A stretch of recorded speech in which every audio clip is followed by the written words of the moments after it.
All right, welcome back, everybody, to the Quarter Century Soldier, the mini series about my 25 years as a U.S. Army soldier. This is episode 10, 2008.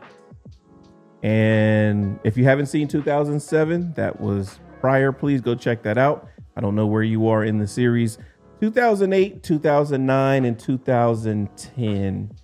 Slow down a little bit because I'm just back. I'm just returning from deployment, and I'm back to getting assimilated. So I would say these next couple years are more focused on how I feel my return to, the general population, if you will. 2008. While I'm deployed, I finished my bachelor's degree in health science, and I get what's called an identifier. It's Papa 9, and it's the biological research identifier. So what that means is you go to a research center, and that's where you do your work. So I go to the Walter Reed Army Institute of Research in 2008. That is in Washington, D.C. I did that because, one, those units are non-deployable. Once you get that identifier, you're locked in, right? You need a bachelor's degree to get the identifier. You're locked into where you're stationed. You're not deploying anywhere, right? You're not going to go. I had done my part. I volunteered to deploy. I've done my year. It was a great year with its ups and downs. So I had done my part, right? To me, if everyone does at least one rotation, we don't have many people doing 3, 4, and 5 rotations, right? If everyone does their part. But like I said before, not everyone does their part. A lot of people, work to get out of the deployments. So I'm living in Maryland and driving to DC every day. Traffic is incredible because it is just like a 45-minute to 1 hour commute to and from, right? So I spend a lot of time sitting in traffic. I go to the section called blood research. Basically, once people donate blood, if you've ever donated blood, thank you for donating. We were looking for better ways to store it, whether it's to send it, downrange, what we call it, whether it's to send it to the war zone, whether it's to send it for emergencies like FEMA, whether it's a national emergency, like a hurricane, a tornado, earthquake, for the American Red Cross. So the job that we were doing wasn't just a military application. It was a general application, but it had its roots in military. So we were doing that. So basically we had people come in, get their blood drawn, and we were, testing it to see kind of the levels. And people got, you got paid to do that, to come in and get your blood donated. And we would test the levels. Basically, we weren't looking for any diseases or anything like that. We're just wanting to see like what your red blood cell count was, what your platelet count was, what your white blood cell count was, stuff like that. And then we would freeze it. We would store it at different temperatures in different conditions. And then we would like retest it, in so many words, right? To see how degraded, how viable it was in different conditions. So I was put in charge of that section. It was a section of about 20 people, and it was cool. It was very laid back. It was very relaxed, that atmosphere. Like when I talk about people who didn't deploy, those units are non-deployable. And, it's nobody's fault that was there. But please understand that I'm coming back from a deployment where, like I said in our last episode, things happened while we were over there. And I've been on, high alert for a year. And when you come back, you have the opportunity. Of course, people ask the questions because we have a post-deployment assessment. They ask those questions, how do you feel? Do you feel like you've changed? Do you feel any different?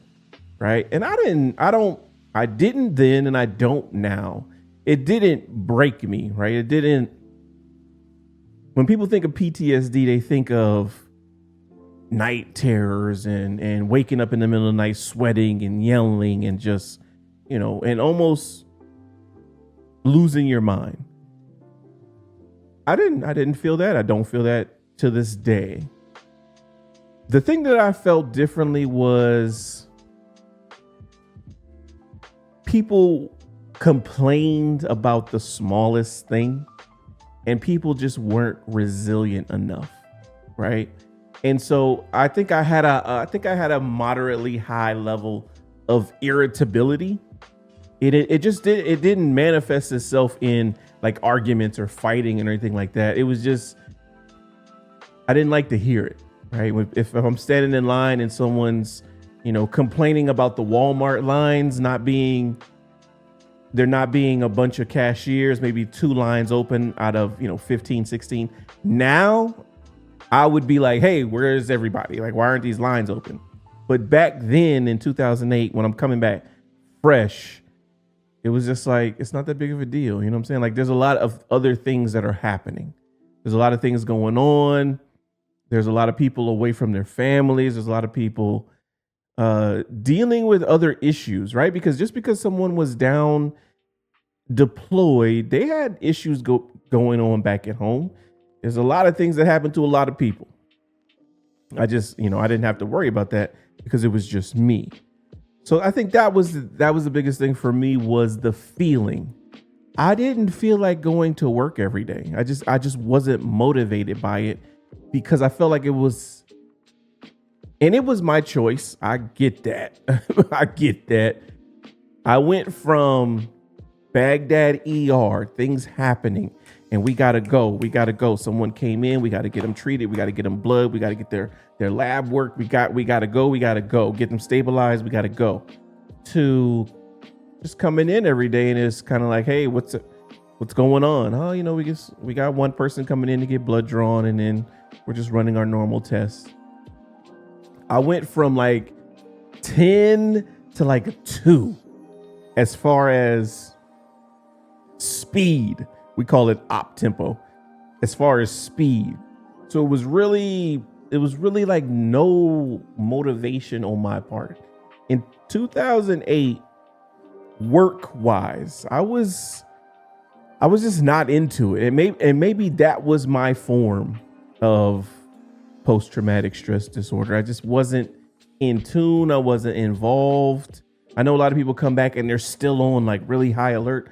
I didn't feel like I was still on really high alert. I just didn't have the motivation to do the normal things, which was like go to work. And then, like I said, a lot of people there never deployed. So it was kind of like, y'all haven't, like, it was almost, it was a feeling of arrogance. Like, y'all haven't like deployed, like y'all haven't done shit. Like, y'all just sitting here. Y'all aren't doing anything. Granted, I applied to work here, so I asked for this, but it still doesn't change the way I felt. And I didn't know I was going to feel that way, like going in. Looking back on it, that's the way that I felt. So for me, 2008 is an assimilation time period, because it took me some months just to want to be involved again. Because I'm talking to people that haven't, who have been here. Once you get placed in research centers, some people have been there 10 years, 12 years.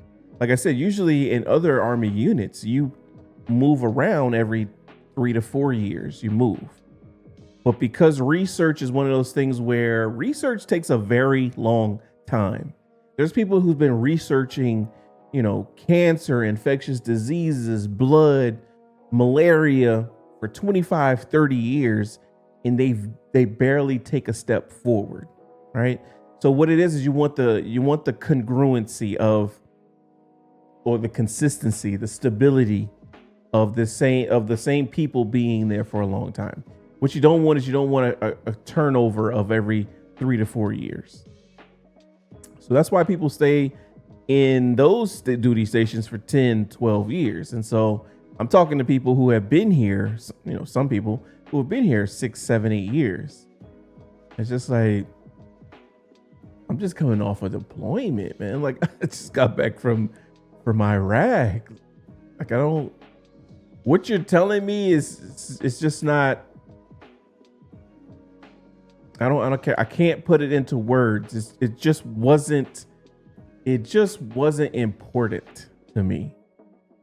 Training, like going online and doing your computer-based training, it just was like, man, y'all are complaining about training stats? Like, really? Like, we got a whole conflict happening over here. So yeah, that was the biggest thing for 2008. There's not really anything happening. It's all kind of within my mind and getting back to regular life. Because yes, we go through, when we do the post deployment, it's almost, you have these appointments. It took like 2 to 3 days. You turn in all your gear, you turn in your rifle. They make sure that you've been taken off of deployed status. Like, your paperwork is updated with the fact that you're returning. And they ask you, how do you feel? And that was the check the block portion for the PTSD and for the mental health portion. If you had any issues, or if you felt like you had issues, of course, they would refer you to someone, psychologist, psychiatrist, mental health. But I didn't feel like I had any of those issues, right? Because I had the idea that I have about PTSD, like I said, the night sweats, the people who just can't function and are just like arguing all the time. They're just really aggressive. They just can't relax. I didn't see it that way. I didn't see myself having that. It was just more or less of people making a big deal out of things that were very minuscule. And that's kind of stuck with me too. I'm the same way now. I always say, like, there's a panic button, and my panic button is really buried deep, unless it's like life, limb, or eyesight. It's not really an emergency like that. And when people is like, really is, woe is me, the world is over, the world is coming down, it's really not. It's just, you have to power through what it is that you're going through. Because it's not as bad as you think it is, only because you're in it.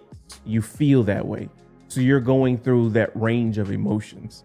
And once you go through those range of emotions, one of those is, how will I get through this? Will I ever get past this? Yeah. And my answer is always yes, you will. So in 2008, I did finish my master's degree in public health. I was cum laude. I dropped a little bit in GPA, but I finished it. So that's bachelor's and master's degree down. We're good to go. So in 2008, I've completed 8 years in. I've completed my goal of why I joined. I didn't pay a dime because we had tuition assistance. Tuition assistance pays your entire tuition for education up until a master's degree. Like, you can't get a doctorate. And I don't think I want to get a doctorate. It's not that serious to me. I'm not a fan of school, but that was my goal of joining, because I think having an advanced degree is important in some aspects, right? If you want to be competitive in different fields, if you want to be competitive for salary, they do in the fields that I want to be in, human resources, operations, business. They do kind of look at those degrees. At a certain point, I wanted to be in the medical field. I think working in the medical field, military wise, has really turned me off from that. Like I said, there's a lot of training. I never felt like we were up to date. I always feel like we're playing catch up, and I just don't like that feeling. I don't like the feeling. It's almost like being in IT. There's always new updates. There's always new certs. There's always new programs coming out. And so for some people, they like that continuous learning, like you never get kind of settled. But at a certain point, I wanted to be an end game to my education as far as I've completed it, right? Now, something new is going to come out in the future, but it's not like, hey, I completed this today. Oh, there's a new system. Windows 25 just came out yesterday. So now I got to go back and do training on that. It's like, oh, well, the new iOS system came out while we were updating this. So now we have to do that. It's kind of like, when does the training stop? So I'm done with that. At the end of the day, I'm done in 2008 with education. And that was my goal for joining. And so I met that goal, right? So we're good to go. At the end of 2008, I have to come to Fort Sam Houston for leadership training. I got promoted to, E6 in 2007, but because I was deployed, I was able to put off the leadership school. So I was conditionally promoted. Before, you would have to go to the leadership school and then you would get promoted. But because of the deployments, they let us get promoted and then you go to the leadership school. If you didn't pass the leadership school, your ass got demoted back. So I went to the leadership school in 2008 from October to December. And while I was gone, because I drove from Maryland to Fort Sam Houston. I drove. It was like a day and a half trip. While I was gone, I left my car there. I was living in an apartment and I parked my car right in front of the office. Not right in front of the office, but close to the front office. When I come back, there is a trash bag over my driver's window. Someone has broken into my car. My car was a Buick Century. It had big rims on it, so I'm a big rim person. It had speakers, TVs, all of that. So they didn't take the speakers out of the back. They took the TVs out of the headrest and then my CD player. And it was just like, how does my car get broken into in front of the office? Now, I'm not thinking that, hey, the office closes at like 4 or 5 in the evening. So people have all night. But I'm like, who the hell was just watching my car not move? Granted, it was for like 2 months and just decided to break into my car. That was, once because I had to drive back. So once I drive back, you want to get home, you want to get settled, and then you come back and you see that there's a trash bag over your car and you're just like, the hell happened? All the glass is on the ground. You're like, what the hell happened? Go and I asked the office and they're like, oh, we put in a police report and stuff like that. But at that moment, that wasn't enough for me. I was kind of like, how'd y'all let that happen? Yeah, I don't know. I don't know why I expected more from an office, an apartment complex office. I figure if I'm paying rent there, everything's up to date. There's no issues. Why didn't y'all at least call me? You know what I'm saying? Like, let me know something. I guess it's not really much I could have done from a distance, but in that moment, I was just really upset, really upset. So I ended up moving in February of that next year. When I got back, was it October, November? I think I might have got back early December. And I immediately just started looking for a house to live in because I just couldn't stay. I couldn't stay there knowing that I felt like they didn't, I don't know, because they didn't call me, because it happened. I was just upset at that whole situation. I don't know. Now that I look back on it, hindsight's always going to be 2020. Now that I look back on it, I can understand, like, hey, if it happened at 1 a.m., we don't have any control over that because there's no one here to watch it. But I don't care. Still, it wasn't supposed to happen in front of the office.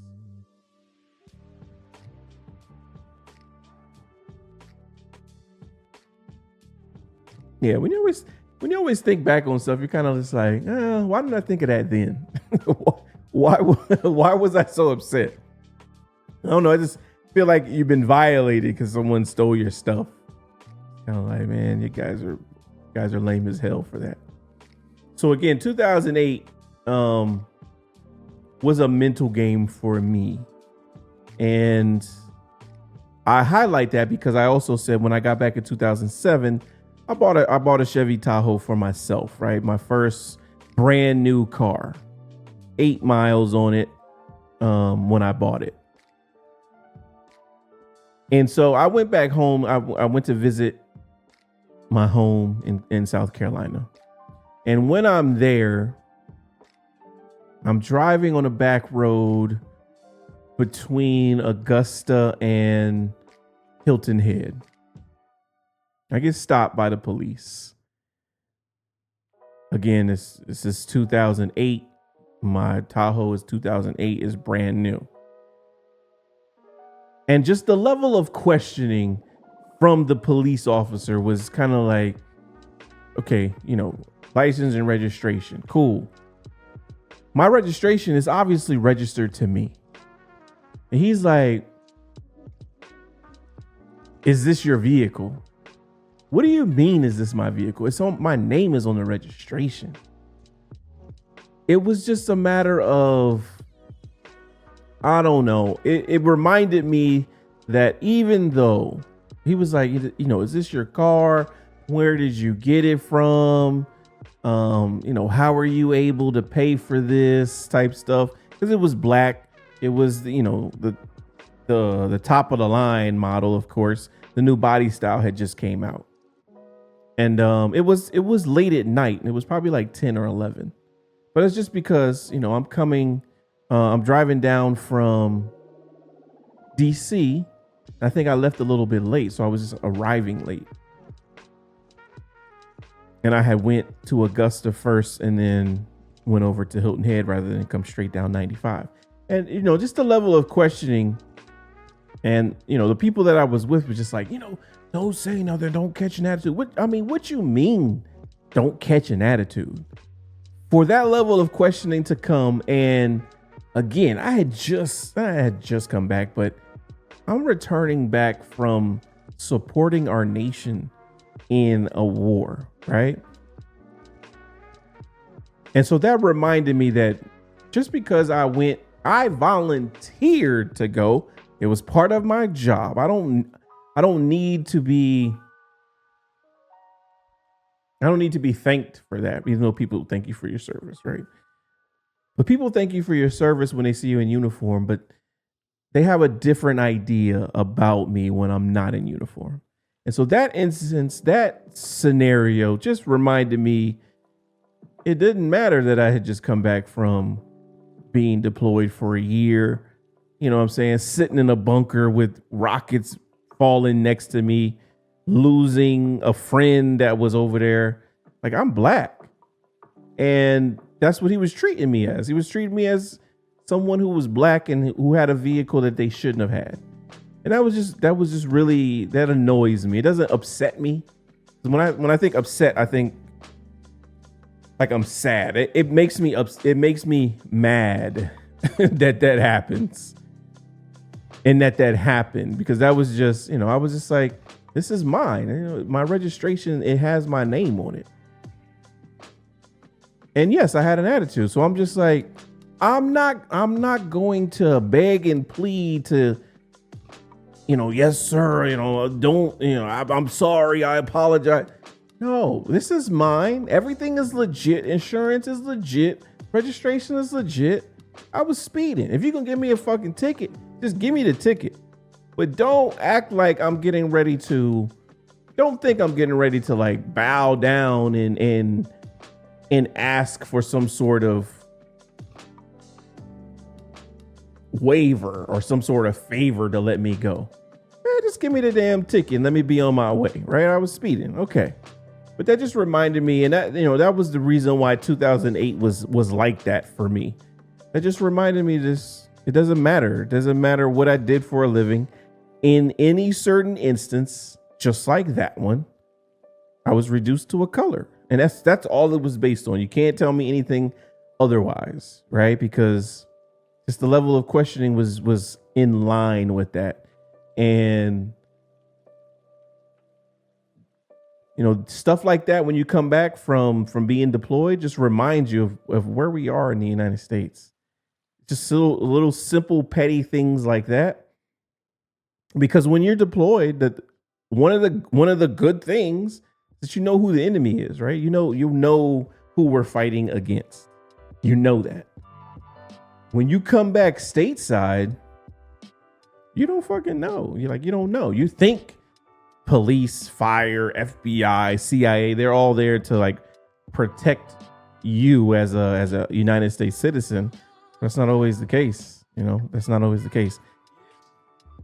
I know some people will say, it's not that big of a deal. It is that big of a deal. When you have done nothing wrong, you don't want someone to treat you as if you've done something wrong.